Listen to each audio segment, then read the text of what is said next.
From the chaos of dive bars to sold-out arenas. From deathcore darlings to genre-defying innovators. From Warped Tour side stages to festival headliners. Bring Me the Horizon has survived public scrutiny, private breakdowns, and enough tragedy to destroy a dozen bands over. But they didn't just survive, they transformed.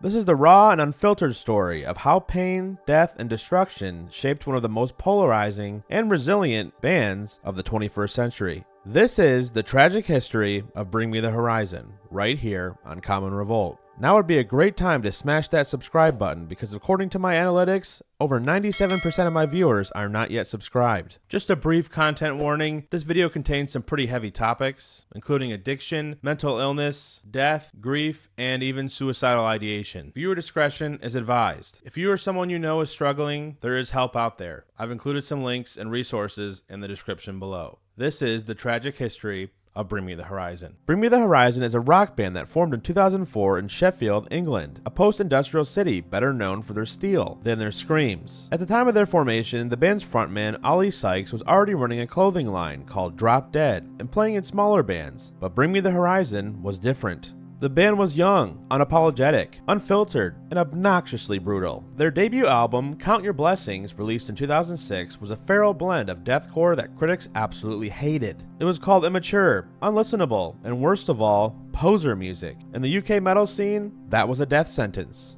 But that hate only fueled them. They wore it like armor. They were kids playing deathcore like it was punk, fast, ugly, and loud. While some people appreciated that the band did and said what they wanted, many others loathed it. The group were even bottled at festivals. They were even labeled as a joke, but the band persevered. Oli became the face of the backlash. He was seen as arrogant, shallow, and inauthentic, and it started to show. While the band climbed in popularity, behind the scenes, Oli was descending into addiction. And in 2007, Oli was accused of assault in a highly publicized case, one that nearly destroyed the band's reputation. A fan accused Oli of urinating on her and then throwing a bottle in her face after a show. He denied it completely, and no charges were ever pressed, with no proof ever emerging. The case was soon dismissed, but the damage lingered on. Media outlets didn't care if he was innocent. They had their villain. While the metal scene in the UK was trying to shut them out, something strange happened in America. The Vans Warped Tour welcomed them. Well, sort of. When Bring Me the Horizon joined Warped Tour in 2008, they were barely old enough to drink in the US. And they suddenly found themselves surrounded by bands like A Day to Remember, The Devil Wears Prada, Under Oath, and Parkway Drive, all of whom, at the time, had way more respect in the scene. That same year, the band released Suicide Season, a turning point both musically and emotionally, trading in their raw deathcore beginnings for more structure, electronic elements, and actual songwriting. The band was evolving, and so was their sound. During these years, Oli had developed a severe ketamine addiction. He would later describe it as being stuck in a K-hole, losing touch with reality, with people, and with himself. On tour, his bandmates would find him passed out in the shower. He was dangerously underweight, emotionally erratic, and deeply depressed. The band almost broke up. To make matters worse, the band's guitarist, Curtis Ward, left the band mid-tour, citing creative differences, a frustration with the lifestyle, and while he was believed to be partially deaf in one ear, his years of playing and touring with the group had started to impact his hearing in his good ear. Curtis was replaced with Jonah Weinhofen, an Australian guitarist formerly of the bands I Killed the Prom Queen and Bleeding Through. Jonah brought with him a new level of technicality and helped shape the more sophisticated sound. For their 2010 album, There Is a Hell, believe me, I've seen it, There's a Heaven, let's keep it a secret. Yeah, it's a mouthful. A cinematic, post-metalcore album that sounded like it was written inside of a nightmare. It was as much a cry for help as it was a statement of survival, featuring cleaner guitar parts and electronic textures that would lay the groundwork for the band's next transformation. In 2011, Bring Me the Horizon would hit their lowest point. They were burned out, close to breaking up, and had a singer that was so strung out on ketamine that he no longer cared whether or not he lived or died. For those that are unaware, ketamine disengages its users from reality, causing hallucinations and distorted perception. It can also induce panic and confusion and is linked to depression. Oli called it a cheap, easy, and fast drug, saying it helped him to dissociate. To Sykes, this was the perfect escape. Lee Malia, their guitarist, said that Bring Me the Horizon could not continue without him. The media attention that Oli had begun to receive for being a loudmouth at the band's shows was not helping either. At the end of 2011, Oli had grown fed up and checked himself into rehab. He realized he was using ketamine as a means to numb himself. In a cover story with Alternative Press magazine, he said, I was no longer embarrassed about myself, the things I'd done, or what people said about me. I didn't get any sadness, embarrassment, or guilt anymore. I didn't feel that responsibility to the rest of the band or my family. I couldn't feel any of it.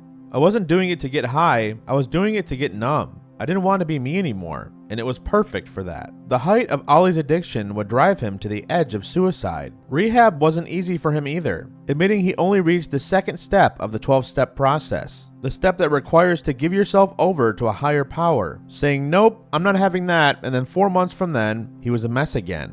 Much of the lyrical content that would become Bring Me the Horizon's next album, Sempiternal, would be about this. On the album, Oli rails against a process that required him to believe in God in order to heal himself. After this stint in rehab, he reached his lowest point. He couldn't stop taking ketamine, and he became angry with himself and the lack of control and staying away from the drug. The guilt had become overwhelming. But the second time he hit rock bottom, he pleaded to his parents, "Get me help." This time, rehab worked. While all this was going on, the band's guitarist, Jonah, was asked to leave Bring Me the Horizon due to off-color and edgy comments he had been making on social media. Things were shifting for Bring Me the Horizon, as newcomer Jordan Fish would enter the band and became their secret weapon going forward. With Oli's newfound sobriety came ambition. The result was 2013's Sempiternal, a landmark album that not only redefined Bring Me the Horizon, but what metalcore could be. A genre-shifting record that ditched breakdowns for atmosphere, sleek production, and melody in a way that we had not yet heard from the band. This was their back from the dead moment.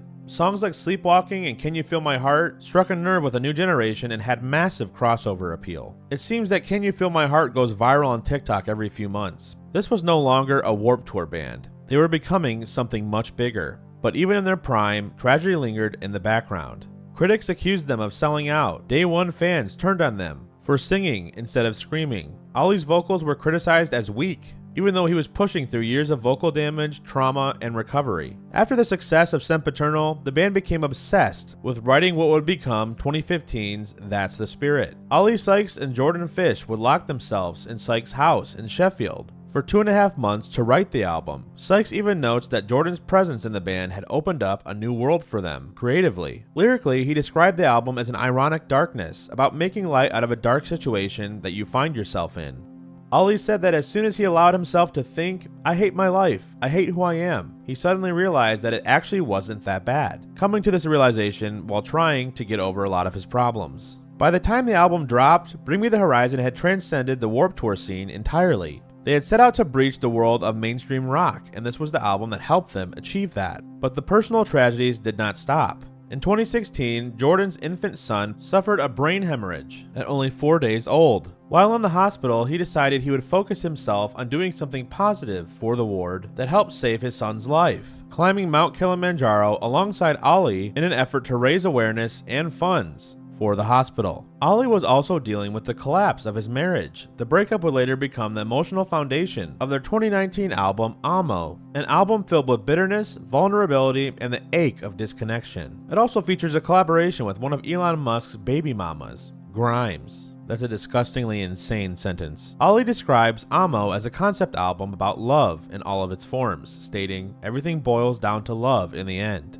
During this era, the band's brotherhood was tested. Rumors of burnout swirled. Fans speculated if the band was drifting apart, but they pushed through, relying on each other even if it felt like it was all slipping away. And in 2020, the pandemic brought everything to a halt. But isolation led to innovation. Post-Human Survival Horror, a collection of 9 songs, was written to cope with the COVID-19 pandemic. The sound on these songs marked a return to a heavier and more aggressive metalcore vibe, similar to their earlier material. Collaborating with Youngblood, Baby Metal, and Evanescence lead vocalist Amy Lee. Fast forward to December of 2023, keyboardist and producer Jordan Fish parted ways with Bring Me the Horizon after over a decade with the band. Jordan had been instrumental in shaping the band's evolving sound on all of their releases from 2013 Sempiternal forward. Oli Sykes would later reveal that the creative process had increasingly centered around himself and Jordan, unintentionally sidelining the other band members. This dynamic led to tension within the group and contributed to delays in their album, Post-Human Next Gen. Oli admitted that the atmosphere within the band improved after Jordan's departure, though he emphasized that the split was not entirely amicable and likened it to a breakup with lingering wounds. As of 2025, Bring Me the Horizon continues to evolve and push musical boundaries. and they are set to embark on a North American tour this summer. They remain committed to their Post-Human project, with 2024's Post-Human Next Gen receiving critical acclaim and effectively the last album to involve Jordan Fish. This album featured collaborations from Lil Uzi Vert, Aurora, and Glassjaw and Head Automatica frontman Daryl Palumbo. This release further showcased their ability to adapt and innovate, and yet again solidified their status as a dynamic force in the rock and metal scene. Bring Me the Horizon has far and away proven themselves that they're not just a one-trick pony. They're not just a band that changed genres. They're a band that survived everything that the world threw at them, and everything that they threw at themselves. They lost friends, lost marriages, and even lost themselves at times. They battled addiction, grief, public backlash, and internal collapse. But they turned all of that pain into music that meant something to them and to millions of fans all around the world. From Warped Tour punchlines to headlining global festivals, Bring Me the Horizon built something that shouldn't have lasted, but it did. That's why you're watching this video. They're proof that growth is ugly, it's uncomfortable, healing is messy, and survival, it doesn't always look like victory, but it is. As always, thank you for watching. You could have been watching any video on YouTube, and you chose this one, and for that, I thank you. My name is Tyler Common. This is Common Revolt. This has been the tragic history of Bring Me the Horizon. We'll see you next time.